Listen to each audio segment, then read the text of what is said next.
Bethlehem's supernatural star.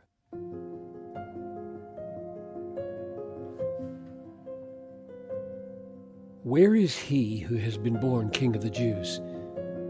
For we saw his star when it rose, and have come to worship him. Matthew 2:2. Over and over, the Bible baffles our curiosity about just how certain things happened. How did this star get the Magi from the east to Jerusalem? It does not say that it led them or went before them on the way to Jerusalem. It only says they saw a star in the east and came to Jerusalem. Matthew 2:2. And how did that star go before them in the little 5-mile walk from Jerusalem to Bethlehem, as Matthew 2:9 says it did? And how did a star rest over the place where the child was? The answer is, we do not know. There are numerous efforts to explain it in terms of conjunctions of planets or comets or supernovas or miraculous lights.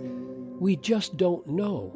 And I want to exhort you not to become preoccupied, not to become fixated on theories that are only tentative in the end and have very little spiritual significance.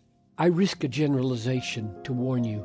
People who are exercised and preoccupied with such things as how the star worked and how the Red Sea split and how the manna fell and how Jonah survived in the fish and how the moon turns to blood are generally people who have what I call a mentality for the marginal.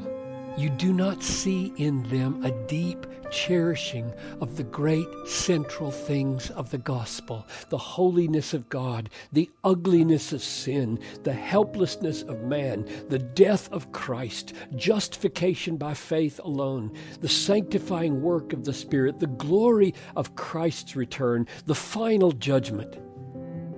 They always seem to be taking you down a sidetrack with some new article or book that they're all excited about, dealing with something marginal.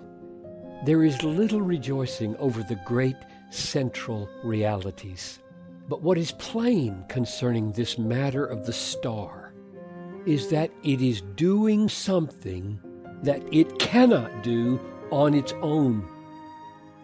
It is guiding Magi to the Son of God to worship him.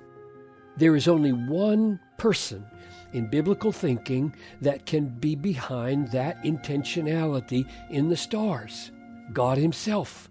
So, the lesson is plain.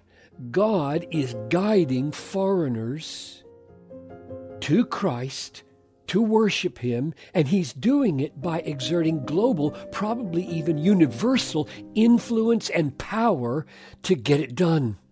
Luke shows God influencing the entire Roman Empire so that the census comes at an exact time to get an insignificant virgin to Bethlehem to fulfill prophecy with her delivery. Matthew shows God influencing the stars in the sky to get a little handful of foreigners to Bethlehem so that they can worship the Son. This is God's design. He did it then. He is still doing it now. His aim is that the nations, all the nations, Matthew 24:14, worship the Son. This is God's will for everybody in your office at work, and in your classroom, and in your neighborhood, and in your home. As John 4:23 says, the Father is seeking such people to worship him. At the beginning of Matthew, we still have a come see pattern, but at the end, the pattern is go tell.